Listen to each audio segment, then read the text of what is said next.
Bonsoir à toutes et à tous. Je suis ravi de vous retrouver pour ce live qui s'annonce exceptionnel sur Vertical Project Media, qui, je rappelle, est un collectif et une plateforme représentée par de nombreux auteurs, chercheurs et adhérents qui se trouvent un peu partout en France, en Belgique, au Canada et ailleurs.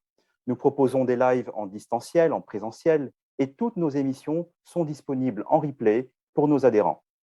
De nombreux intervenants se succèdent durant toute l'année pour nous parler de conscience, de spiritualité, de chamanisme, de tradition et d'autres sujets autour de la femme et de l'homme reliés. Alors ce soir, moi j'aurai le plaisir d'être accompagné par Vanessa Caron, qui est à l'initiative de cette soirée. Disons-le clairement, sans elle, cette soirée n'aurait pas eu lieu, donc je tiens à la remercier particulièrement, et avec qui je vais donc co-animer cette interview. Je serai également accompagné par Marie-France Barrault, que nos adhérents connaissent, et qui fera le pont entre le public et nos intervenants. Alors, je vous invite, cher public, à poser toutes vos questions qu'on essayera de poser, bien sûr, à nos intervenants dans la mesure du possible. Merci à Philippe et à Runa. Je ne sais pas si vous m'entendez bien, si vous êtes là. Merci d'avoir accepté de dialoguer ensemble ce soir et de nous partager vos lumières et surtout nous faire vibrer sur Vertical Project Media. Est-ce que vous nous entendez bien? Moi, j'entends bien. Parfait, super. J'entends, très bien. Perfecto. Bonjour Philippe. Bonjour. Bonsoir, Aruna. Ouais. Bonsoir, Najib. Merci à tous les deux, encore une fois. Et alors, écoutez, moi, ma première question, c'est tout d'abord comment vous allez et comment vous vivez cette période particulière, voilà, en quelques mots. Bon, écoute, c'est sympa de me le dire, comme ça me permet de prévenir tout le monde. Je ne suis pas tout à fait encore bien dans mes chaussures. J'en ai beaucoup parlé dans mon bulletin sur le solstice. Je pense que ça m'arrive souvent et beaucoup de gens ont réagi à ce bulletin en disant qu'eux aussi sentent ça. Donc moi, je suis dans un moment pas très costaud, pas simple du tout, que j'appelle une fin de mois. Et tu sais, on parle des fins de mois difficiles. Donc moi, ça fait déjà un mois que je suis dans une fin de mois difficile, mais moi, c'est MOI sans S, hein, une fin de mois difficile.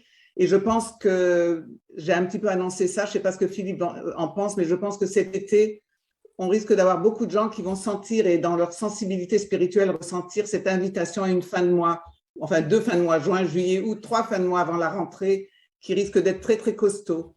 Et donc, moi personnellement, j'en suis là. Donc, je m'excuse à l'avance si je ne suis pas toujours aussi claire ou si ma voix n'est pas comme d'habitude. Je remercie au passage les gens qui se sont souciés de ça pour moi. Si vous en êtes, merci beaucoup. Mais en même temps, tout va bien. On en parlera sûrement ce soir. Quand on le prend, ça dépend comment on prend les choses. Mais comme je le prends comme une bénédiction et une invitation à un changement de moi, je me dis que c'est un temps de changement de niveau de conscience et qui va très, très en accord avec le changement de cette fin d'un monde que nous vivons.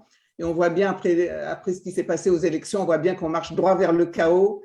Et donc, je pense que moi, en tous les cas, je vis une fin de mois très en résonance avec une fin d'un monde. Donc, donc tout va bien et c'est pas simple. Je suis entre deux voies, VOIX et VOIES. Et donc, pardon si je ne suis pas comme d'habitude, voilà. Mais ne vous en inquiétez pas. Merci Aruna pour ton authenticité. Oui. Philippe. Alors, bon, moi, contrairement à Aruna, je me sens en très grande confiance, bizarrement, très étonnamment. J'avais anticipé depuis 2 ans, hein, j'ai écrit un livre pour cette raison, ce qui se passe aujourd'hui, et j'avais anticipé le fait que la seconde moitié de l'année 2022, dans laquelle on va rentrer, va être probablement le moment le plus chaud, et ça m'avait fait stresser. Et c'est amusant parce que plus on se rapproche de ce moment, et plus je me sens en confiance. Bon, il faut dire que j'ai coupé toutes les sources d'informations officielles ou alternatives depuis plus de 6 mois, même bien plus encore, et que ça m'a fait un bien fou, et que donc on va dire que depuis au moins 6 mois, je soigne ma vibration et que les résultats sont déjà là. Eh ben, c'est super. Et moi, je dois te dire, Philippe, que je comprends très, très bien ce que tu dis. Moi aussi, j'avais bien anticipé, donc je ne suis pas surprise de cet inattendu. Mais et vibratoirement, je vois bien que je suis préparée. Et donc, c'est intéressant. Je pense qu'on pourra parler de cette réaction qui est du calme, qui est paradoxale, mais moi non plus, je suis très, très calme, en fait, dans la situation. Mais voilà. Et peut-être que c'est pour préparer, peut-être que ça va permettre aux gens de passer un été plus calme, ce qu'on va partager là-dessus. Parce que c'est Oui, effectivement vibratoire, mais je crois que tu sais, je crois qu'on a choisi ce titre à l'époque, on le sentait, on le pressentait, mais là maintenant, avec l'été qui approche et la rentrée, je crois que là, c'est vraiment le moment du choix, un vrai tournant dans les choix qu'on avait depuis 2 ans. Hmm. Oui, c'est probablement cette seconde partie de 2022 qui va être vraiment le moment du choix pour Je suis tout à tout. fait d'accord là-dessus. Donc, tu vois, on avait bien pressenti et là on y est, quoi. Mhm. Donc, mon cher Najib, on va comme des gens qui ont choisi et qui sont dans la merde, mais qui vont bien. D'ailleurs, ce sera ma première question. Merci en tout cas à tous les deux pour vos témoignages. Il y a aussi Vanessa. Vanessa, je ne sais pas si tu arrives à Oui, oui. t'exprimer. C'est Oui, OK? oui, je suis là, je suis là. C'est prêt. Super. Et Hello je Vanessa. voudrais juste dire que je suis ravie que Vanessa soit là. C'est vraiment elle qui Bien a eu sûr, raison de le dire. C'est elle qui est à l'initiative. Et j'aurais bien été sûr. vraiment très triste qu'elle ne soit pas là. Mais elle a fait un choix. Et quand on va parler du choix, on pourra en parler. Oui, Ah oui, Elle a fait un choix, synchronicité. c'est un vrai choix. Comme quoi, si on raconte qu'on n'a pas le choix, moi, je vais expliquer ce que je pense du choix. Et là, elle est un exemple type de la manière qu'on choisit. Parce que c'est vrai qu'on ne choisit pas genre tout. On ne choisit rien, mais en même temps, qu'est-ce qu'on choisit? voilà. Exactement, exactement. Alors, ma première question va d'ailleurs porter sur la question du libre arbitre. On va rentrer directement dans le vif du sujet puisqu'on a un vaste programme aujourd'hui. J'espère qu'en 1h30, on va arriver à tout évoquer. Donc, avant de rentrer plus profondément dans le thème de cette discussion, je vous propose que vous nous partagiez chacun votre définition du libre arbitre et de la joie en quelques mots. Ben, j'ai pas vraiment de définition. En fait, bon, si quand même. Le libre arbitre, pour moi, c'est la capacité que nous aurions à faire des choix malgré les lois physiques, malgré le fait que tout semble être plus ou moins mécanique, en tout cas d'après la science, hein. Alors, faut rappeler que la science contredit le libre arbitre, hein. La science s'est fondée avec le dogme du déterminisme qui interdit le libre arbitre, hein. Dès le départ, il faut bien se rappeler de ça. La science interdit le libre arbitre. OK? Est-ce que je peux me permettre d'intervenir à ce petit bout-là? Parce que tu dis la science, mais comme nous, on a ce dialogue avec la spiritualité, il faut bien dire aussi que dans la spiritualité, la notion du principe de causalité, de ce qu'on appelle traditionnellement le karma, c'est aussi très clair que pour des gens qui sont des puristes spiritualistes, il n'y a pas de choix, il n'y a pas de libre arbitre. Tout est karmique et tout est une conséquence. Et même sur le plan initiatique, qui est encore une autre route, la voie de la connaissance, c'est pareil, on accepte le principe de causalité, qui est le 6e principe de l'univers vu dans le Kybalion. Et donc, même d'un point de vue spirituel, il y a beaucoup de raisons de dire qu'il n'y a pas de choix du tout. Et néanmoins, et cependant. Alors justement, on va voir que le libre arbitre, il vient de la coexistence entre ces deux visions, ces deux tendances. Alors donc je continue, je disais que donc la science nie le libre arbitre du fait qu'elle est fondée sur le déterminisme. Bon, et moi, ma vision du libre arbitre, ça consiste à dire que justement, la science découvre aujourd'hui que le déterminisme est faux, et on pourrait dire que on pourrait parler d'un autre type de déterminisme à ce moment-là, et qui consiste à dire que s'il y a une transcendance, s'il y a autre chose que... Alors, excusez-moi, parce que moi, j'ai mon écran qui bouge tout le temps, là, Oui, c'est bon, j'ai arrêté, Philippe, t'inquiète, pas de souci. et ça me perturbe, c'est bon. C'est bon. Euh, ok, donc pour moi, le libre arbitre, vient du fait que les lois physiques sont incomplètes et qu'il y a bel et bien des choix dans la nature physique au moment de ce qu'on appelle les bifurcations.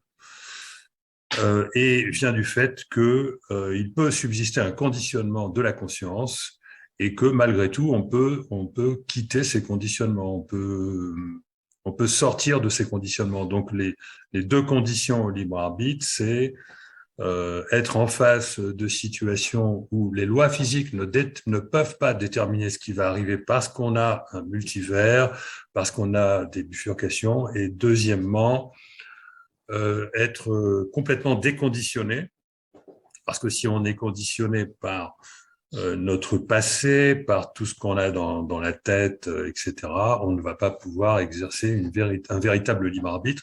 Et je vais quand même dire ce où on va en venir, je pense, en partie. C'est-à-dire qu'en fait, il subsiste donc une sorte de déterminisme qui n'en est pas.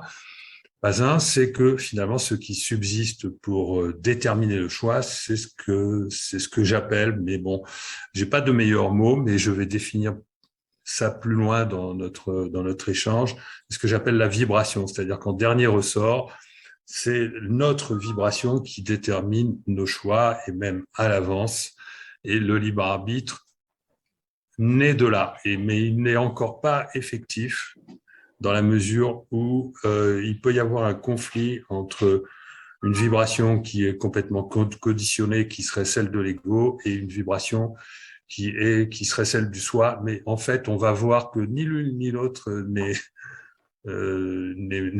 véritablement productive, et le libre arbitre se situe justement entre les deux. Voilà, mais bon. Et moi, pour rebondir sur ce que dit Philippe, je suis tout à fait d'accord avec lui que c'est une question de vibration, d'abord, ça c'est clair, mais que même sur le plan existentiel, ce qui change tout, c'est quelle vibration, c'est comment je dirais, c'est comment on participe, quelle valeur participe de nos décisions. Et là, on va revenir, je sais que Philippe, il est d'accord avec moi là-dessus, on va revenir à notre cher Spinoza, et c'est là qu'on va commencer à pouvoir aussi lancer la question de la joie. C'est sûr que si on prend les choses comme l'héroïne dans mon film qui dit « j'en peux plus, je vais laisser tomber », eh ben même les anges ne peuvent rien faire, elle va laisser tomber. Mais si je dis je choisis d'autres valeurs, les valeurs de la vie et de valeurs de me battre, c'est sûr que ça va se dérouler autrement l'histoire. Mais dans mon film, les valeurs tristes et les valeurs de la joie, ça c'est notre liberté. Voilà, je ne sais pas si Philippe sera d'accord avec moi là-dessus, mais là-dessus je suis un peu spinoziste. Mais c'est que là-dessus, même sur le plan existentiel, quelle que soit la détermination, même si le futur il est déjà là et qu'on ne peut rien y faire karmiquement parlant, parce que c'est dans mon jargon spirituel, ce sera karmiquement, la route elle est décidée de toute façon, donc quelque part, c'est vrai, le futur est déjà décidé d'une certaine manière dans notre voyage d'âme, mais comment on va le prendre, ça c'est notre liberté. Donc moi, mon image, c'est le train. Le train, il a une destination, peut-être qu'on n'a pas le choix du train, mais on a le choix de si on va faire le voyage en première, en seconde ou dans le wagon à animaux.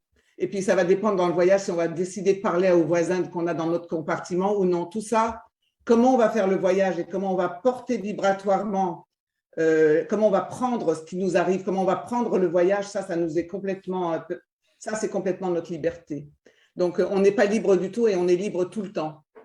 On est libre de la joie ou de comment on s'encaisse le truc sur lequel on n'a peut-être pas de liberté. Là-dessus, ça dépend de nos valeurs, ça dépend de notre vibration, ça dépend si on le prend avec notre ego ou si on le prend comme une invitation cosmique à se transformer. C'est pour ça que je dis, je vais très, très mal et je vais très, très bien. J'ai le choix d'aller mal et d'être une victime, ou j'ai le choix d'aller mal et de me dire c'est terrible, ou j'ai le choix d'aller mal et de me dire mais quel changé de vivre ça. Ça, c'est mon choix. Oui. Bon, moi, je suis un physicien, je suis pas là pour faire des discours où finalement quelqu'un comme Aruna sera bien mieux placé que moi, parce que tu as beaucoup plus expérimenté la psychologie, donc les relations avec les gens. Bon, moi, je vais parler un peu de physique. Donc, excusez-moi, je vais parler de choses que tout le monde ne va pas forcément comprendre, et pour moi, c'est important quand même d'expliquer pourquoi je parle de vibration, parce que ça veut rien dire en fait. Hein. Le New Age parle de vibration, on ne sait pas de quoi il parle, de quoi s'agit-il. Bon, alors voilà, donc je plante le décor. C'est que donc aujourd'hui, on se rend compte en physique que la mécanique est indéterministe. Elle est indéterministe. Ça a commencé par la mécanique quantique, dont il a été prouvé en 1982 qu'elle était indéterministe. C'est-à-dire que, par exemple, lorsqu'un photon, une particule de lumière, traverse un milieu semi-transparent, il peut aussi bien être réfléchi par ce miroir.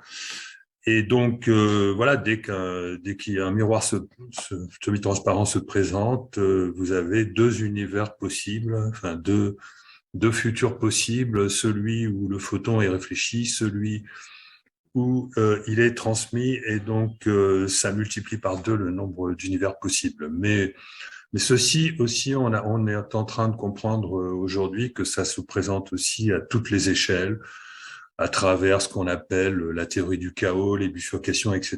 Bon, je ne vais pas vous embêter avec ça. Toujours est-il qu'on parle donc aujourd'hui d'un multivers. Un multivers, c'est-à-dire une myriade de possibilités de mener notre vie différemment. Hein. Ça ne veut pas forcément dire qu'on a un libre arbitre, hein. Ça ne veut pas forcément dire qu'on a des choix. Ça veut dire qu'il y a des choix qui se présentent à nous pour l'univers. Est-ce que c'est l'univers qui fait les choix à notre place ou pas? On ne sait pas, mais toujours est-il que la physique mainstream admet aujourd'hui qu'il y a des choix à toutes les échelles, et ça se traduit par différentes théories du multivers, que ce soit dans la cosmologie avec les bébés univers ou dans la mécanique quantique, donc que ce soit dans l'infiniment petit ou dans l'infiniment grand. Et moi, j'ai particulièrement travaillé sur le multivers à notre échelle, celui du billard, par exemple. Donc voilà, ça c'est première chose. Première chose, on n'est plus du tout dans le dogme du déterminisme qui a fondé la science, on est plutôt dans l'immense champ des possibles. À partir de là, bon, il y a quand même toute une bande de physiciens qui essayent de maintenir le dogme du déterminisme en disant que nous vivons tous dans des univers, il existe une myriade d'univers et qui contiennent des doubles conscients de chacun de nous-mêmes. C'est-à-dire que alors que moi j'aimerais bien que toutes les vies alternatives que je pourrais mener appartiennent à mes choix, et non, la science veut continuer d'interdire, enfin la science, pas tous les scientifiques évidemment, mais enfin des scientifiques de renom veulent continuer d'interdire ça, et de dire que ça se traduit par le fait de dire que la personne qui aujourd'hui serait moi-même, qui aurait vécu exactement toute ma vie exactement pareil que maintenant, simplement ce soir, je ne serais pas en train de faire cette conférence pour une raison X, eh bien, elle existerait, mais elle serait à une distance, dans une bulle d'univers qui se trouverait à une distance d'au minimum 13,5 milliards d'années-lumière, mais en fait, des myriades de fois plus que ça. Voilà. Donc ça, vous prenez par exemple un physicien tel que Max Tegmark qui a écrit des livres là-dessus, il en est convaincu, bon, et d'autres en ont été convaincus, c'est plutôt des physiciens mathématiciens, mais voilà, ça leur permet de conserver le dogme du déterminisme, et donc, ok, on accepte une théorie complètement délirante de la réalité pour conserver le dogme. Alors moi, je vous propose autre chose. Je vous propose autre chose qui est corroborée par, à mon sens, la science, mais c'est une interprétation de la mécanique quantique qui m'appartient. Je ne veux pas vous imposer ça. Mais en tout cas, je vous propose que le multivers de toutes les alternatives possibles de mener de notre vie nous appartient à nous. Et il se trouve que, alors, il existe une théorie en physique qui nous dit, oui, mais alors comment comment se choisit cet univers? Pourquoi est-ce que la physique invente tous ces univers? Bon, alors, ça fait déjà 50 ans que la théorie des cordes nous a proposé ce multivers en disant qu'il y a 10 à la puissance 150 univers possibles, c'est-à-dire 1 avec 150 zéros derrière, vous voyez, nombre d'univers. Et qu'est-ce qui fait qu'on passe d'un univers à l'autre? Eh bien, on change la vibration. On change la vibration de l'univers. De quoi s'agit-il? Il s'agit mais il faut bien le dire, de vibration de l'espace dans les dimensions supplémentaires. Alors, je vais vous expliquer ça parce que c'est important. Parce que vous verrez que comme l'espace est lié à la conscience, pour ne pas dire identique à la conscience, on va vite passer à quelque chose qui nous concerne, nous, humains, et qui concerne notre conscience. Donc, vibration de l'espace dans les dimensions supplémentaires. Pourquoi des dimensions supplémentaires? Parce que vous savez que l'espace, il a 3 dimensions, la longueur, la largeur et la hauteur. Et qu'est-ce que c'est qu'une dimension? Mathématiquement, c'est un degré de liberté. Eh bien, il existe d'autres degrés de liberté parce qu'on a découvert qu'il existe dans l'infiniment petit, dans l'infinitésimal, ce qu'on appelle des vibrations de l'espace qu'on appelle autrement de la gravité quantique. Excusez-moi pour les mots, mais il faut les prononcer, ces mots-là, parce que c'est essentiel. Ceux qui connaissent un peu ont besoin de savoir à quoi je fais référence. On a besoin de savoir de quoi on parle quand on parle de vibration. En l'occurrence, il s'agit de vibrations de l'espace et même de vibrations quantiques de l'espace qui ont déjà été découvertes, non démontrées, mais découvertes et proposées par la théorie des cordes. Et j'ai moi-même travaillé sur ce concept-là en faisant des expériences qui sont des simulations numériques, des simulations informatiques de myriades de billards, et j'en ai déduit que la gravité quantique, effectivement, peut modifier complètement les trajectoires d'une boule dans un billard. Et plus récemment, j'ai fait une expérience de pensée, ce qui a motivé même en partie la partie scientifique de mon livre, qui est de dire qu'est-ce qui se passe quand on change la vibration de l'espace d'un billard. Quand je vous parle de vibration de l'espace d'un billard, je vous parle de vibration essayez d'imaginer que l'espace n'est pas de l'espace, mais qu'il s'agit d'un océan sur lequel il y a des vagues. Alors, vous êtes capable de vous imaginer un océan en 2 dimensions. Ça, c'est facile, et vous voyez qu'il y a des vagues. Essayez d'imaginer un océan en 3 dimensions, et imaginez quand même qu'il y a des vagues. Je sais que c'est difficile, mais certains d'entre vous vont y arriver. Eh bien, imaginez que ces vagues soient justement les vibrations quantiques dont je parle. D'accord ? Eh bien, j'ai montré, et la théorie des cordes avait montré 50 ans avant moi, que lorsqu'on change ce type de vibration, donc de l'océan, de l'espace, eh bien, on change complètement le futur. C'est-à-dire, on change complètement l'univers. Voilà. Et donc, on a la clé pour savoir comment sont faits les choix dans le futur. Les choix dans le futur sont faits, ils dépendent. Alors, c'est complexifié par le fait que le futur se met en place avant qu'on y soit. Donc ça, je sais que c'est une notion un petit peu difficile à acquérir, mais il me faudrait des heures pour expliquer tout bien comme il faut. Et là, je suppose durant cette soirée que j'ai quand même suffisamment fait de tapage là-dessus et que la plupart d'entre vous, ça a commencé à comprendre que il est possible effectivement que le futur se crée avant qu'on y soit. Et d'habitude, pour aider les gens à mieux comprendre ça, j'utilise l'image du GPS en disant que le territoire du multivers de notre futur, c'est comme un territoire de randonnée.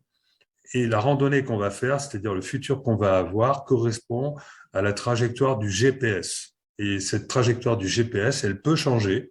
On peut très bien changer de destination et on peut aussi ne pas suivre cette trajectoire, mais dans ce cas-là, le GPS recalcule la trajectoire. Il n'empêche que je vous ai dit que les choix qui se font aux bifurcations, donc au croisement, si vous voulez, au moment où la question se pose, est-ce qu'on tourne à droite, est-ce qu'on va tout droit? Je vous ai dit que ces choix dépendent de la vibration. Mais alors, je ne suis pas en train de vous parler de la vibration au moment où vous faites le choix. Je suis en train de vous parler de la vibration que vous avez tellement souvent maintenue en vous-même que lorsque vous arrivez devant le choix, ce choix est déjà fait et vous ne vous rendez même pas compte qu'il l'est.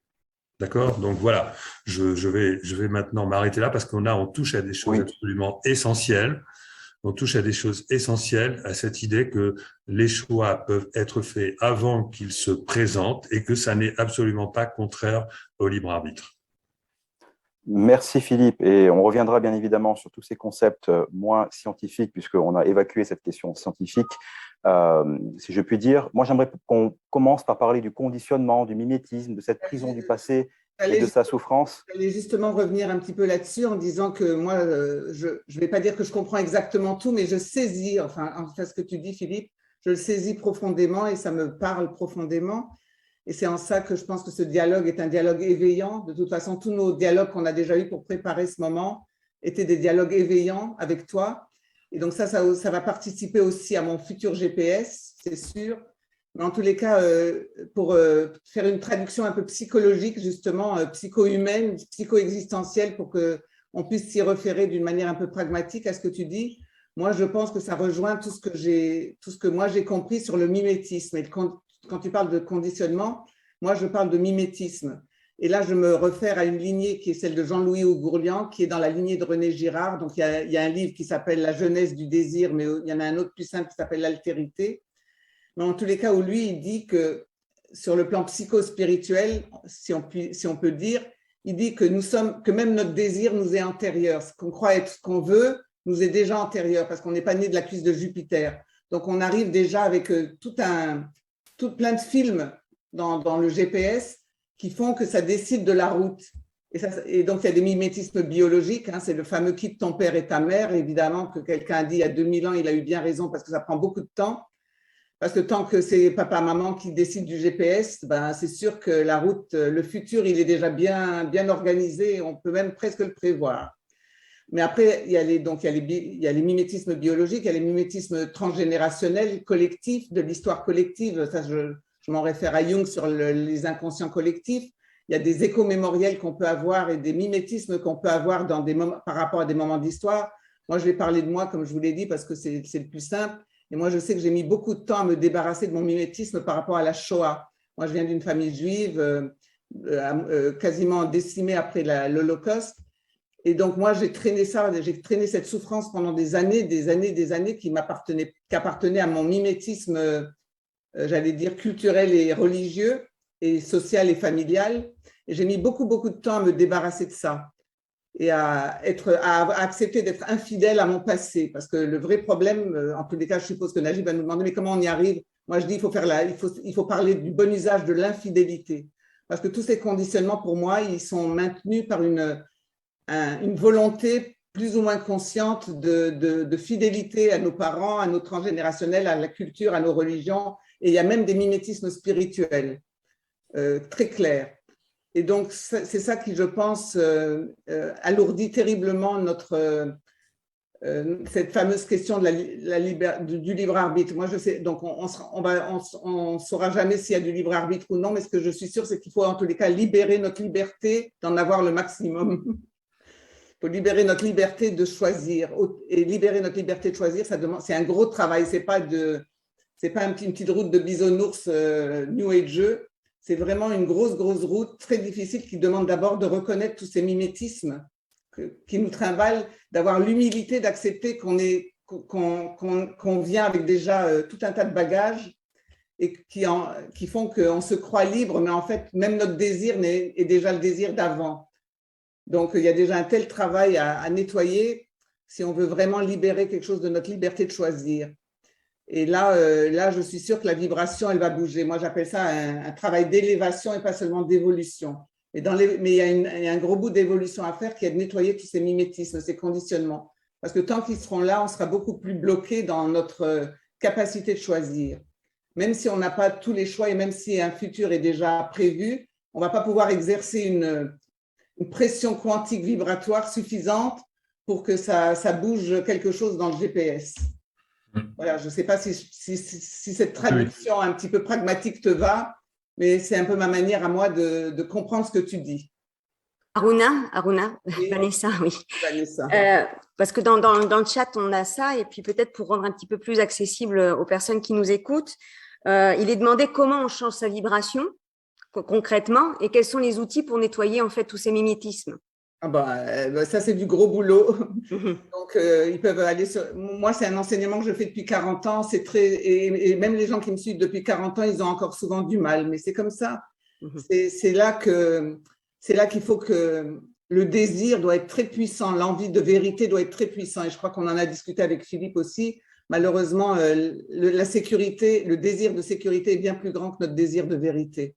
Donc, tu me demandes comment, il y a d'abord la prise de conscience, c'est toujours la même histoire, c'est la conscience d'abord. Et l'humilité de reconnaître que ce que je crois être moi, c'est pas moi. Voilà, que ce que je crois être moi est un ensemble très conditionné de mimétisme qu'on se trimballe depuis peut-être l'origine des temps. Si on ne travaille pas à l'élargissement de conscience, on ne pourra pas changer de vibration. Oui. Je voulais rebondir sur ce que tu as dit au sujet du fait que tout se prépare dans le passé, hein, c'est-à-dire qu'on ne peut pas être libre dans le présent. Ce qui arrive dans le présent est forcément le résultat du passé, et donc c'est dans le passé du présent qu'on doit avoir soigné sa vibration. Exactement, et c'est ça le boulot. Tu demandes le boulot, Vanessa. Le boulot, c'est d'accepter de faire ce qu'on appelle dans la tradition kabbaliste une grosse récapitulation. On marche en avant en ayant de plus en plus de liberté si on a accepté de marcher en arrière. Voilà, alors, il y a une raison très rationnelle à ça. c'est que le futur donc se construit avant qu'on y soit, mais il est très facile de comprendre que plus on se rapproche de notre futur et plus ce futur est rigide. Hein, c'est-à-dire qu'il y a quand même un déterminisme et de la causalité qui agit dans le présent pendant un certain temps. Et si on veut exercer notre libre arbitre, à ce moment-là, c'est trop tard. C'est plutôt dans le futur qu'il faut agir. Donc, s'imaginer que notre libre arbitre est quelque chose qui peut s'exprimer dans le présent, c'est une illusion. C'est pour ça qu'il y a beaucoup de gens qui ne croient pas au libre arbitre et ils n'ont pas tort. Mais je serais quand même un peu plus optimiste que toi.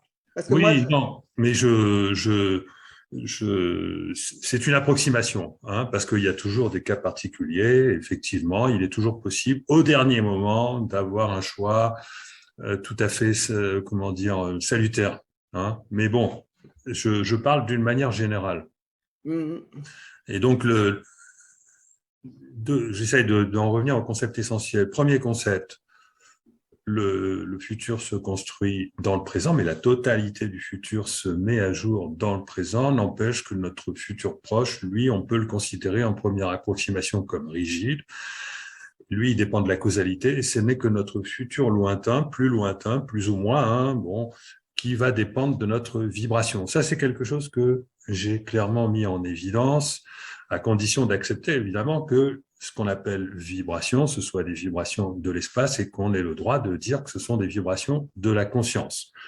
Alors, en 2 mots, ça vient du fait que l'espace, le temps et la matière n'existent pas, que ce sont des productions de la conscience à partir d'un univers d'information et qu'en quelque sorte, la conscience joue un rôle holographique. Elle transforme une réalité objective en une réalité subjective qui produit elle-même l'espace, le temps et la matière. Voilà, stop. Je ne reviens pas là-dessus parce que sinon je vais devenir moins clair. Donc, OK, à ce moment-là, on accepte l'idée que les vibrations sont soit les vibrations de l'espace, soit les vibrations de la conscience, que ce sont donc les vibrations de la conscience, et en particulier nos émotions, nos sentiments, nos intuitions, nos sensations, tout ce qui est de l'ordre du ressenti, hein, et qui est le plus fréquent, et c'est pour ça que c'est l'inconscient qui gouverne, parce que notre conscience du temps présent, elle change tout le temps. Par contre, ce qu'on maintient dans notre inconscient, c'est stable, et c'est ça qui va réellement construire notre futur. Et ce que je voulais dire d'important, c'est que ce qu'on peut mettre en évidence par les calculs, hein, c'est vraiment paradoxal, ça me fascine moi-même, c'est que les vibrations basses créent un nombre extrêmement faible, voire extrêmement réduit de possibilités, alors que les vibrations élevées, les vibrations de haute fréquence, laissent la place à un vaste multivers de possibilités. C'est personnellement la raison pour laquelle je relie les vibrations basses à la peur et que je relie les vibrations de haute fréquence à la joie ou à l'amour. Parce qu'on sait que la créativité a besoin de la joie, de la passion et même de l'amour pour pouvoir s'exprimer. Et la créativité a besoin d'un vaste champ des possibles parce que la magie de la vie ne peut pas arriver s'il n'y a pas ce vaste champ des possibles qui permet au plus improbable d'arriver. Alors que si on est dans une vibration basse, eh bien c'est la physique qui vous le dit, en tout cas mes calculs, eh bien à ce moment-là, il n'y a pas de choix. Ce qu'on va vivre, c'est quelque chose qui est complètement réglé et pas très heureux. Hein. C'est facile à comprendre d'ailleurs. Et voilà la chose essentielle que je voulais rajouter pour le moment. Et là, je crois que la traduction vraiment simple, et ça, je crois que tout le monde va pouvoir le comprendre, c'est que tant qu'on n'a pas travaillé sur ces peurs qui engendrent ce besoin de sécurité absolument insatiable, tant qu'on n'a pas travaillé sur ces peurs, et en particulier la peur de la vérité sur soi, et la peur de confronter nos illusions sur notre petit moi, tant qu'on n'a pas la peur et la souffrance, je crois que tout le monde sera d'accord que ça ne permet pas des vibrations très élevées. Or, c'est là le vrai problème, parce que tu dis que le ressenti est capital, et ça m'est très important, et j'aimerais t'entendre encore plus là-dessus, sur l'intelligence émotionnelle, etc. Mais si on n'a pas travaillé sur la souffrance, si on n'a pas nettoyé le cœur de ce que moi j'appelle notre premier chagrin d'amour, qui est déjà la première illusion qu'on est victime d'une déception amoureuse dès l'origine, hein. Dès l'origine, moi je remonte aux 3 premières incarnations pour en parler. Et donc, tant que notre ressenti partira d'un cœur blessé, honnêtement, c'est pas ça qui donne notre ressenti, va pas permettre cet élan créatif dont tu parles, parce qu'il faut déjà vérifier que notre cœur, il démarre pas sur une blessure. Et pareil pour quelqu'un demande c'est quoi les critères, ou Najib a demandé c'est quoi les outils. Mais les critères, c'est que pour moi, les critères du cœur, c'est de vérifier qu'on arrive à être sensible, mais pas blessable, si on est dans son énergie féminine, et sensible et pas humiliable si on est dans son énergie masculine. Donc ça suffit, il y a déjà du taf pour longtemps pour libérer sa liberté. Combien je peux être sensible vraiment à ce qui se passe dans le monde, à autrui, à moi-même, sans que je sois blessée, sans que j'en souffre. Combien je peux vivre des situations très, très dures sans que la situation m'accable. Et là, je vais reprendre les philosophes de la Rome antique, c'est Épictète qui disait « ce n'est pas les situations qui nous troublent, c'est nos jugements sur les situations ». Donc déjà de regarder combien notre cœur est blessable et combien nous jugeons tout le temps avec notre mental, honnêtement, il y a déjà beaucoup, beaucoup de travail pour nettoyer le passé, honnêtement. C'est rien qu'on comprend ça et élargir sa conscience. Et là, moi, j'ai d'autres outils, mais on en parlera sûrement plus tard. Il faut développer des outils de la conscience. Moi, je parle, et on en avait rigolé avec Philippe, sur l'observateur de l'observateur de l'observateur, mais de commencer à faire qu'il y ait un observateur en nous-mêmes, qu'il y ait une conscience témoin, qu'on n'ait pas besoin toujours que ce soit la vie ou les autres qui nous disent « mais attends, là, tu déconnes, ça ne va pas, là. C'est pas cohérent, ton truc ». Donc déjà, d'avoir cette conscience RMiste, minimum de conscience à l'intérieur de soi par un observateur qui arrive à s'observer, et de préférence un observateur un peu plus intelligent qui observe l'observateur qui observe. Honnêtement, avec cet outil-là, moi, c'est comme ça que j'ai été éduquée par mon maître indien. Honnêtement, je n'ai jamais utilisé d'autres outils spirituels que celui-là, et Dieu merci, je vois que ça me pousse toujours à des nouveaux niveaux de conscience et à des nouveaux… Et j'ajoute comme outil, Najib, qu'il faut avoir le courage de faire le deuil de beaucoup de moi en chemin, de beaucoup de moi MOI. Et le moi, c'est quoi? C'est tout ce qui se réfère à des ressentis qui font qu'on croit, par exemple, que nos ressentis d'amour, c'est l'amour. Ben, c'est un ressenti d'amour, ce n'est pas l'amour en conscience, ce n'est pas l'amour dans un état de conscience. Le ressenti d'amour ne dit pas ce que c'est que l'amour. La souffrance ne veut pas dire qu'on a raison, par exemple. Ça fait beaucoup, beaucoup de travail, ça. C'est le travail dont je parlais. Et moi, mon outil favori, c'est l'observateur de l'observateur de l'observateur. Quand j'ai dit ça à Philippe, il était déjà en train de calculer. Alors, il y a la conscience de soi, il y a ce que moi j'appelle la soi-conscience, déjà la conscience. Et là, on a toute notre discussion sur le soi et le moi. Et là, on est très d'accord aussi. Il y a des gens qui croient qu'il y a le soi d'un côté et le moi de l'autre. Et je crois qu'on est très d'accord, nous, pour dire que la route, c'est toujours un soi en moi, qui est de plus en plus de soi. Et que c'est à l'intersection de tout ça que se fait l'ouverture possible de plus de liberté. Voilà, je ne sais pas si moi j'ai été claire avec mon côté philosophie et spiritualité, mais bon, c'est comme toi avec la science, mais on essaye. Hein. Après, je pourrais en parler pendant des heures. Donc, je m'arrête là parce que sinon, Najib, il va dire que je réponds à 1000 questions. Non, mais moi c'est parfait parce que si je pouvais, tous les interviewés pouvaient être comme vous, ça serait parfait. Parce que voilà, vous faites des enchaînements. En tous les cas, on est sûr que la souffrance n'est pas un vecteur de haute vibration. Voilà. Et tu dis souvent, Aruna, qu'on est carrément intoxiqué par la souffrance, et tu évoques aussi souvent le mimétisme, le désir mimétique. Est-ce que tu peux nous en parler?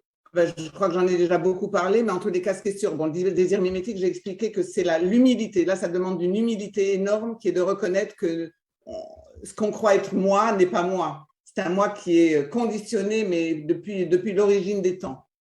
D'ailleurs, il est conditionné même depuis l'origine tout court, parce que si on lit bien la Bible, on est fait à son image et à son ressemblance, à Dieu alors. Donc même là, même si on remontait, si on arrivait à nettoyer tout notre passé, on serait quand même à l'image de quelqu'un et à sa ressemblance. Donc on est mimétique dès l'origine de la création.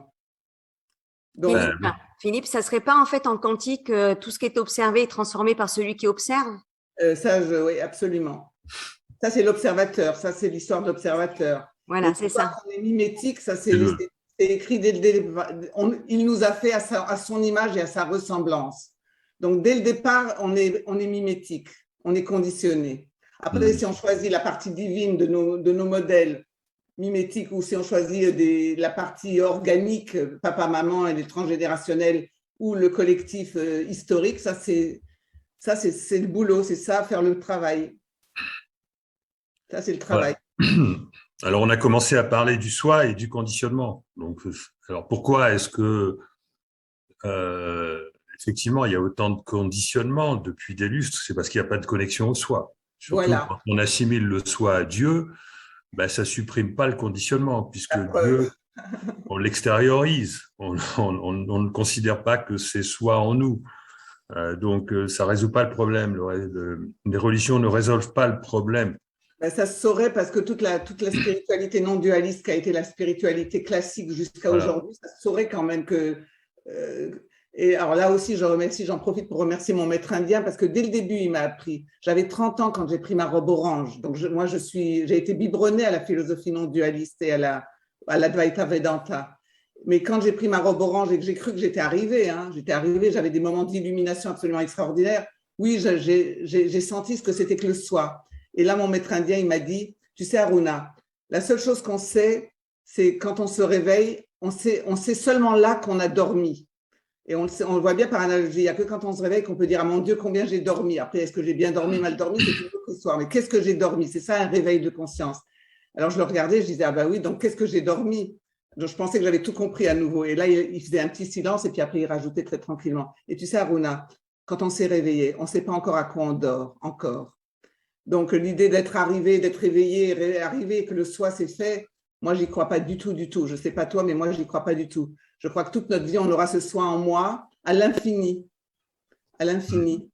Et quand on est réveillé, et chaque fois qu'on change de niveau de conscience, on ne sait pas encore combien il y en a à se réveiller. Et moi, je pense que là, on arrive dans une période où on va avoir des grandes surprises sur les éveils. Parce qu'on va se réveiller très différemment avec ce qui est en train de se passer. On est en train de changer de paradigme même de l'éveil spirituel. Voilà ma conviction profonde. Donc, l'outil, c'est la conscience, Najib. Et l'observateur, oui, Vanessa, tu as raison, l'observateur, je pense que tu seras d'accord, c'est le fait que d'observer change déjà l'observation, l'observateur. Quand on observe quelque chose, moi, je l'ai vérifié avec mes élèves et puis je travaille avec beaucoup de gens. Il y en a beaucoup qui peuvent témoigner que quand ils touchent cet observateur et cette observation neutre et bienveillante, je souligne, neutre et bienveillante, ce n'est pas n'importe quelle observation. Elle doit être neutre, c'est-à-dire sensible et pas blessable et tout ça, et pas de jugement, et bienveillante avec soi-même, bienveillante pour l'autre, pas de jugement. Donc, c'est des outils très clairs et très précis et qui, je pense, renvoient à l'idée qu'un observateur qui s'observe d'une manière neutre et bienveillante, ce qu'il observe est déjà en train de changer. Il n'y a pas d'effort à faire. Donc, si j'arrive à observer que je souffre, ma souffrance, elle est déjà en train de bouger. Est-ce que tu peux donner en fait à Aruna un exemple concret parce qu'on peut confondre l'observateur avec le mental qui s'observe lui-même en fait. Ah ben ça, je le vois tous les jours avec les gens que j'accompagne. Ils croient qu'ils observent ce qu'ils pensent ou ils observent ce qu'ils sentent. Ils n'observent pas les faits. Ils observent ce qu'ils pensent et ils observent ce qu'ils sentent. Et justement, tant qu'il y a du ressenti et de la représentation mentale, on n'est pas un observateur neutre et bienveillant dans la conscience. Il faut savoir que la conscience, elle est au-delà du ressenti et de la représentation mentale. Donc, si je pense et que j'analyse et que j'observe ce que je pense, je ne suis pas dans la conscience. Donc, il faut observer les faits bêtement. Je remarque que… il faut être bête un petit peu. Je remarque que… et je fais un constat de fait. Je constate que… c'est le premier observateur. Après que l'observateur de l'observateur soit plus intelligent, notre moi supérieur, et qu'il a plus de soi en lui, c'est certain. Donc, il va commencer à nous dire des choses super intelligentes. Et comment on sait que ce n'est pas nous? C'est que ça nous surprend. C'est des choses qu'on ne se serait jamais dites nous-mêmes de cette manière-là. Ça, c'est le deuxième observateur. Mais déjà, il faut accepter le premier. Le premier, c'est celui qui fait des remarques. Vous savez, le premier, c'est celui qu'on déteste, qui nous fait penser à notre père, à notre instituteur, qui nous fait penser à notre mère, enfin, tout ce que vous voulez. Arrête de me faire des remarques. Ben alors, comment tu vas savoir qu'il y a quelque chose qu'il faudrait remarquer, hein? Il faudrait que tu remarques qu'il y a quelque chose qui n'est pas cohérent ou je ne sais pas, voilà. Donc, si on arrive déjà à accepter qu'il y a ce moi en nous-mêmes, oh là là, on a déjà fait une grande route d'élargissement de conscience et le GPS, il va avoir des petits problèmes. Qu'est-ce que tu en penses, Philippe, de ton côté de ça? L'observateur de l'observateur, oui, on est des êtres multidimensionnels, ça veut dire qu'il y a plusieurs niveaux de conscience emboîtés les uns dans les autres, de la plus infime à la plus grande. À la super conscience et tout ce qu'on voudra, la conscience divine. Voilà, il y a plusieurs, il y a 7 niveaux si on regarde les aspects physiques apparents, et il y a 4 niveaux si on regarde l'architecture. Ça fait 4 fois 7, 28 possibilités, mais on peut voir les choses différemment, on peut trouver des subdivisions et trouver des centaines de niveaux. Toujours est-il que voilà, l'évolution de la conscience, ça consiste à savoir passer d'un niveau à l'autre. C'est à ce moment-là que l'observateur peut s'observer. Hein. Si on ne passe pas à un niveau supérieur, on peut pas s'observer. Donc ça s'appelle prise de conscience. Prise de conscience, c'est être capable de voir ce que le moi est en train de penser. Donc les outils tels que la méditation, etc., sont enfin, tout ce qui peut élever le niveau de conscience, ça consiste à passer d'un niveau à l'autre. Hein. Alors, moi, ce que je voudrais quand même dire, c'est qu'on parle du soi, et donc il y a quand même 2 grands niveaux. Hein. Il y a quand même 2 grands niveaux, et l'être humain, au niveau de l'architecture de l'univers, où là, j'ai parlé de 4 niveaux, l'être humain se caractérise par 2 niveaux. Hein. C'est probable. Le libre arbitre vient du fait que nous avons 2 niveaux de conscience.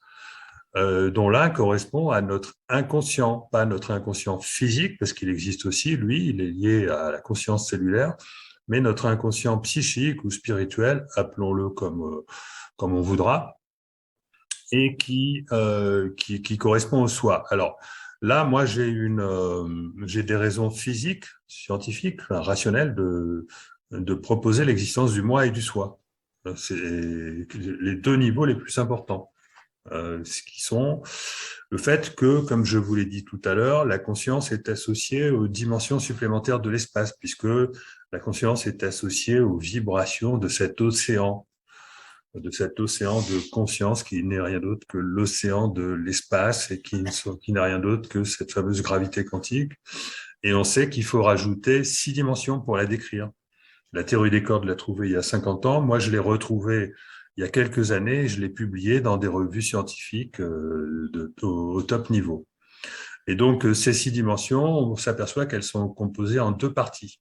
Il y a une partie à 3 dimensions, une autre partie à 3 dimensions qui ont des rôles complètement différents. Ce que ne spécifiait pas la théorie des cordes, moi j'arrive à le spécifier, c'est-à-dire qu'il y a 3 de ces dimensions, en tout cas au moins une, qui joue un rôle dans le présent, qui est liée à la conscience du temps présent, donc au moi. Et il y a au moins 3 de ces dimensions-là, si ce n'est plus, qui jouent un rôle dans le futur, c'est-à-dire qui déterminent notre destinée. Et si tout est conscience, il faut comprendre que notre vie, en plus, est déjà réalisée, même si elle change tout le temps. Hein, je parle de notre futur. Il faut comprendre qu'il y a une conscience qui régit le temps présent, c'est notre moi, et qu'il y a forcément une autre conscience qui régit la totalité de notre vie et ses mouvements, et ça, c'est notre soi. Et donc ça, la physique nous invite à considérer que c'est tout à fait rationnel. Et si en plus on adopte un modèle de l'espace-temps qui permet de comprendre que pour agir sur le futur, finalement, il faut faire partie de l'autre versant de notre univers, qu'on appelle différemment en physique univers conjugué, univers miroir, univers jumeaux, etc. Les physiciens sont en train de revaloriser ces notions qui ont été battues en brèche il y a quelques décennies pendant qu'elles sont apparues, mais aujourd'hui elles sont en train de redevenir de plus en plus crédibles. Et en plus, on a découvert que l'information qui pénètre dans un trou noir se retrouve dans le futur. Donc, on est en train de corroborer cette idée de l'espace-temps qui fait que nous devons nous visualiser un univers qui n'est pas seulement le présent, mais tout ce qui s'est passé dans le passé, tout ce qui se passe dans le futur. Et donc, le passé, il est présent, le futur, il est présent, et le passé le plus lointain est relié à notre futur le plus lointain. Et du coup, on arrive à comprendre ça uniquement à travers la théorie de l'univers cyclique, où finalement, on rebalaye sans arrêt le même scénario, mais en le faisant évoluer en spirale. C'est-à-dire que finalement, peut-être que le 21e siècle, il a été vécu des dizaines, des centaines de fois, j'en sais rien, et qu'on est en train de fabriquer un nouveau 21e siècle où on va pas faire les erreurs du précédent cycle. Et donc, le rôle de soi est de nous indiquer le nouveau cycle. Donc, le rôle de notre plus grande conscience, de l'entité qui nous dépasse et qui oriente notre vie, et de nous aider à trouver ce nouveau cycle, que ce soit pour nous-mêmes ou pour l'humanité entière. Et là, on sait comment ça peut se passer. On sait, la physique nous le dit, parce que la physique nous dit que la seule interaction possible entre ces deux versants d'univers, entre donc le soi et le moi, elle est d'origine gravitationnelle. Donc à notre échelle, ça veut dire quanto-gravitationnelle, dans la vibration infiniment petite de l'espace-temps. Et donc, ça veut dire que la communication entre le soi et le moi ne peut être que vibratoire. Et on comprendra que le soi vibre, évidemment, à beaucoup plus haute fréquence que nous. Bon, là, il y a plusieurs raisons de le penser, je ne vais pas rentrer dans le détail. Et du coup, la difficulté de la communication entre le soi et le moi, ça va être la difficulté déjà de penser à s'y connecter, et ensuite de concilier une vibration très élevée à notre vibration plutôt basse. Déjà parce que nous, pourquoi est-ce qu'on vibre bas? Parce qu'on est prisonnier d'une réalité où on crée notre réalité collectivement, et ceci apporte beaucoup de contraintes, et c'est ça qui est à l'origine de vibrations basses, alors que le soi, il vit dans une réalité, dans l'au-delà, qui est complètement libre, où là, il peut rester dans les vibrations élevées. Et la difficulté est d'arriver, nous, à vibrer haut, et lui à vibrer suffisamment bas pour qu'on arrive à se transférer de l'information. Et donc là, du coup, ça nous donne plein d'indications sur comment est-ce qu'il faut faire. C'est-à-dire que donc, du coup, comme il s'agit d'une entité qui n'est pas dans l'espace-temps, c'est une entité qui doit être convoquée, mais on ne peut pas la convoquer si on reste piégé par notre conditionnement, par les lois physiques, etc. Il importe essentiellement de se déconditionner. Et lorsqu'on est sorti des conditionnements, moi je parle souvent de 3 types de conditionnements, on en reparlera si vous voulez, eh bien, et que on arrive à ne pas vibrer bas, eh bien, à ce moment-là, on arrive à recevoir une information qui vibre haut, d'où la sensation de joie. Et à ce moment-là, on vient de récupérer le signal de notre nouveau futur que notre soi espère sans cesse que nous allons réussir à capter. Et si à ce moment-là, on se souvient de ce qu'on a capté de lui, de cette joie qu'on a ressentie lorsqu'on a réussi à se connecter, eh bien, à ce moment-là, émerge la foi, et c'est cette foi, cette vibration qui va énergétiser notre nouveau futur et donc provoquer les synchronicités, les hasards étranges qui vont faire qu'on va y aller miraculeusement. Enfin, Aruna, c'est ce que je veux dire. Qui vont faire qu'on va y aller comme par magie. C'est juste le fait d'avoir réussi à maintenir une vibration élevée, donc qui contient de la confiance, de la joie, de la foi.